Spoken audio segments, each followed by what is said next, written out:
दोस्तों केवल मात्र आप माचिस को अपने ऊपर से 7 बार घुमा करके या फिर जिस पर शत्रु ने जादू करवा दिया है, जिस पर शत्रु ने अपनी जादू की छड़ी घुमा दी है और उसके कारण आपका परिवार का सदस्य है वो ज़्यादा बीमार हो गया है, या फिर दोस्तों आपकी ज़िंदगी में बहुत ज़्यादा बाधाएं आ रही हैं, आपके जीवन में बहुत ज़्यादा दिक्कतें आ रही हैं, तो दोस्तों यकीन मानिए आपके जीवन से शत्रु नाम की बीमारी हमेशा हमेशा के लिए खत्म हो जाएगी। दोस्तों तो ये माचिस का उपाय है। दोस्तों माचिस का किस तरह से उपाय करना है, कहां पर रख करके आना है और किस तरह से इस माचिस को प्रयोग में लेना है। आपके शत्रु यदि आपको बहुत ज्यादा परेशान करते हैं, आपके शत्रु आपको जीने नहीं देते हैं, आपके शत्रु आपकी प्रॉपर्टी हड़पना चाहते हैं, आपके शत्रु आपकी जिंदगी में तबाही लाना चाहते हैं, तो दोस्तों यकीन मानिए आपके जीवन से शत्रु नाम की बीमारी हमेशा हमेशा के लिए खत्म हो जाएगी यदि आपने ये वाला उपाय कर लिया। तो दोस्तों कमेंट बॉक्स में जय श्री राम, जय बागेश्वर धाम सरकार जरूर लिख दीजिएगा। साथ ही में दोस्तों आप इस वीडियो को लाइक जरूर कर दीजिएगा।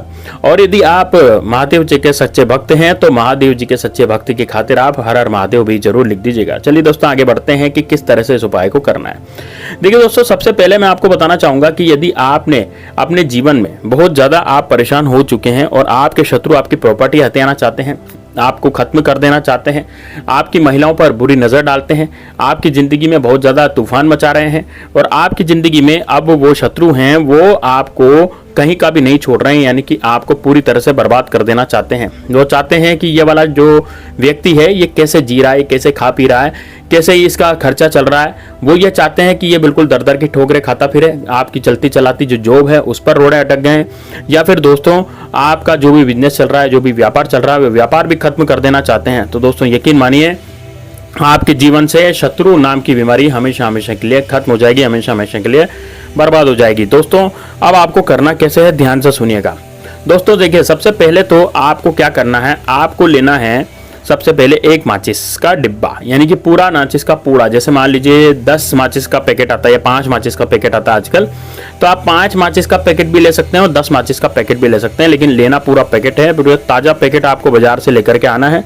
माचिस कोई से भी ब्रांड की हो सकती है दोस्तों, मैं यहाँ ब्रांड को बिल्कुल भी प्रमोट नहीं करूंगा, है ना। तो यहाँ पर क्या है कि आपको कोई सी माचिस ले लेनी है। माचिस का पूरा लेने के बाद अब आपको क्या करना है कि जैसे आपने माचिस का पूड़ा लिया, अब इस माचिस के पूड़े को आपको अपने घर में लाना है और अपने पूजा स्थान पे रख देना है। सबसे पहले इसको पूजा स्थान पे रखें, एक देसी घी का दिया जलाएं, लेकिन दोस्तों माचिस खोलनी नहीं है, माचिस का पूड़ा आपको खोलना नहीं है ना। वो पूरा पैकेट जो माचिस का है उसको एज इट इज आपको अपने पूजा स्थान पे रख देना है, जहां पर अगरबत्ती लगाते हैं, जहां दिया जलाते हैं, ठीक है, और एक देसी घी का दिया आपको जला देना है। अब दोस्तों इतना करके आपको क्या करना है, उसको अगले दिन, देखिए इसको करना कब है, कौन सा दिन करना है, देखिए मंगलवार और शनिवार है ना, और शुक्रवार, ये 3 बार ऐसे हैं जब आप इसको कर सकते हैं। गुरुवार के दिन भी कर सकते हैं, है ना। गुरुवार, शुक्रवार, शनिवार और मंगलवार, ये 4 दिन ऐसे हैं जब आप इस माचिस को ला भी सकते हैं और ये उपाय कर भी सकते हैं, ठीक है। तो दोस्तों देखिए जिसके राहु केतु बहुत ज्यादा तो उसको दुख देते हैं, मान लीजिए जिसके राहु केतु की दशा चल रही हो और राहु केतु बहुत ज्यादा उसको दुख देते हैं, उसकी वजह से उसके शत्रु जो है वो बहुत ज्यादा बढ़ते चले जाते हैं।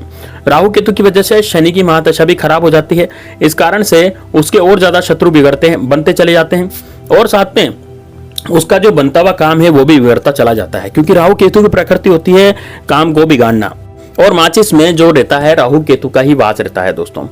तो अब जो ये माचिस होती है इसमें राहु केतु का वास होता है, तो इससे ही हमें इस प्रयोग को करना है ताकि आपके राहु केतु शांत हो जाएंगे। किसी भी व्यक्ति, मान लीजिए आपके ऊपर नहीं हो रहा कुछ और दुश्मन ने आपके घर में कुछ करवा दिया, मान लीजिए आपके घर में ऐसा जादू करवा दिया कि एक परिवार का सदस्य बीमार होता है, फिर दूसरा उठता है, फिर तीसरा बीमार हो जाता है, फिर चौथा सही होता है, इस तरीके से आपके अस्पतालों के चक्कर लगे चले जा रहे हैं। बीमारी ऐसी आ गई है कि बीमारी बिल्कुल घर कर गई है, अब वो बीमारी जो है बाहर नहीं जा रही, डॉक्टर से इलाज भी करवाते हैं, पैसा भी खर्च होता है, लेकिन बीमारी में कुछ नहीं निकलता, रिपोर्ट में कुछ नहीं निकलता। तो दोस्तों ये ऊपर का किया कराया होता है, जो कि गुप्त शत्रु आप पर कुछ करवा देते हैं, है ना। जो गुप्त शत्रु होते हैं वो भी आप पर किया कराया करवा देते हैं, जो बाहर के शत्रु होते हैं वो भी आप पर किया कराया करवा देते हैं, लेकिन हमें उन गुप्त शत्रु का पता ही नहीं लग पाता, है ना, कि जब तो वो गुप्त होते हैं। जैसे मान लीजिए हो सकता है कि आपका कोई दोस्त हो सकता है आपके जीवन में कोई ऐसा व्यक्ति हो जो कि बहुत ही ज्यादा आपको परेशान कर रहा हो। तो यदि आपके जीवन में आपका कोई जैसे दोस्त हो, कोई मित्र हो या कोई रिश्तेदार हो जो कि दूर का रिश्तेदार है, वो भी हमसे बहुत जलने लग जाते हैं, लेकिन हमें बताते नहीं है। सामने से बड़े मीठे मीठे बोलेंगे, लेकिन पीठ पीछे वो हमारी बुराई ही करेंगे। तो दोस्तों इस तरह के भी लोग होते हैं, तो आपको क्या करना है, ये माचिस का पूरा डब्बा लेना है और उस व्यक्ति के ऊपर से आप 7 बार उसको वारें, है ना। जैसे कि मैंने आपको बताया, पहले सबसे पहले आपको माचिस का डब्बा लाना है, घर में रखना है, और घर में रखने के बाद इसको वापस से क्या करना है, घर में रख के पूजा स्थान पर रखें, देसी घी का दिया जलाएं, पूरे दिन उसको वहीं पड़ा रहने दें, पूरी रात उसको वहीं पड़े रहने दें। अगले दिन सुबह उठेंगे, सुबह उठ करके इस माचिस के डब्बे को, जो भी व्यक्ति परेशान है शत्रुओं से, जो भी व्यक्ति ऐसा हो गया है कि वो बहुत ज़्यादा परेशान हो रहा है, वो व्यक्ति उसके ऊपर से इस माचिस के डिब्बे को आपको वारना है।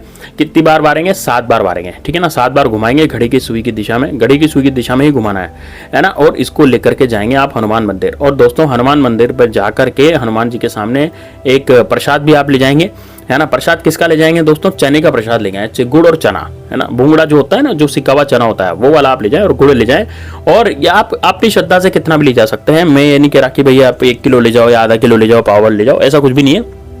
आपकी श्रद्धा जितनी है आप उतना ले जा सकते हैं। चना और गुड़, थोड़ा सा गुड़ और चना, उसमें अकेले खाली चना नहीं दीजिएगा, क्योंकि चना देने से क्या होता है कि केवल कोरा चना नहीं देना चाहिए, उसमें गुड़ भी डाल के देना चाहिए, मीठा डाल के देना चाहिए, ठीक है ना। तो प्रसाद भगवान के लग जाएगा, भोग लग जाएगा। और जो माचिस का डिब्बा है वो पुजारी से बिना कहे आपको मंदिर पर छोड़ करके आ जाना है, ठीक है ना। पुजारी जी से या किसी भी व्यक्ति से कुछ भी नहीं कहना उस माचिस के बारे में। बस आप वो पूरा का पूरा माचिस का जो डब्बा है, माचिस का जो पैकेट है, जो भी आप लाए हैं, उसको एज इट इज बस वहां पर छोड़ करके आ जाए। किसी से उस माचिस के बारे में कोई जिक्र नहीं करना। अब दोस्तों लोग जो है, जो भी वहां धूपदान करते हैं, दीपदान करते हैं, वहीं पर आपको रखनी है माचिस। कहाँ रखेंगे आप, जहां पर दीपदान होता है, जहां पर लोग दिया जलाते हैं, जहां पर लोग अगरबत्ती जलाते हैं, है ना, तो वहीं पर आपको माचिस रखनी है। तो वहीं पर आप माचिस रखते हैं, माचिस रख करके और बस अपने घर पे लौट आए। तो दोस्तों इससे क्या होगा कि इससे आपके जीवन में जो भी शत्रु होगा, जो भी गुप्त शत्रु हो, चाहे बाहर का शत्रु हो, चाहे कैसा भी शत्रु हो, आपके घर में किसी ने जादू टोना करवा दिया हो, है ना, किया कराया करवा दिया हो, या फिर कुछ ऐसा करवा दिया हो जिसके कारण आपकी जिंदगी में बहुत ज़्यादा दिक्कतें आ रही है, बहुत परेशानी आ रही है, और आप मतलब कुछ भी नहीं कर पा रहे हैं। तो दोस्तों इससे आपका धीरे धीरे आहिस्ता आहिस्ता आपका क्या होगा कि जितने भी दुश्मन हैं वो सब मरणासन हो जाएंगे। दोस्तों इसका जो उपाय है ये 24 घंटे के अंदर अंदर देखने के लिए मिलता है। आपके मंदिर में आपकी रखी हुई माचिस जितनी ज़्यादा जलेगी, जितने ज़्यादा लोग उसको जलाएंगे, तीली निकाल निकाल के जितनी ज़्यादा भगवान जी को दिया जलाएंगे, उतने ही आपके दुश्मन मारे जाएंगे, ये मान के चलिए। मतलब उतने ही दुश्मनों का आपका सफाया होता चला जाएगा। अगले दिन 24 घंटे के बाद तो आप कहेंगे कि यार मेरा तो दुश्मन ही नहीं बचे, मेरे ऊपर किया कराया कराने वाला भाई कोई नहीं, और मेरे ऊपर कुछ हो भी नहीं रहा है। तो दोस्तों इसका आपका न तो फर्क पड़ेगा, ना आपकी ज़िंदगी में कुछ आपको दिक्कतें आने वाली है। तो ये बड़ा ज़बरदस्त, बड़ा शानदार उपाय है, इसको जरूर कीजिएगा दोस्तों। यदि एक बार आपने इसको कर लिया तो दोस्तों यकीन मानिए आपके जीवन से शत्रु नाम की बीमारी हमेशा हमेशा के लिए खत्म हो जाएगी। आपके जीवन से शत्रु कभी भी नहीं रहेंगे, यानी कि आपके जीवन में जो शत्रु आपको घर कर गए थे, शत्रु आपके जीवन में बहुत ज़्यादा परेशानियां आप क्रिएट कर रहे थे, वो परेशानियां बिल्कुल भी आपकी नहीं रहेगी। सारी परेशानियों का समाप्त हो जाएगा, एक भी परेशानी आपके जीवन में नहीं रहेगी। तो दोस्तों ये बड़ा जबरदस्त, बड़ा शानदार उपाय है, इसको जरूर कीजिएगा। चलिए दोस्तों मिलते हैं नेक्स्ट वीडियो में, तब तक के लिए जय श्री राम, जय बागेश्वर धाम सरकार, हर हर महादेव।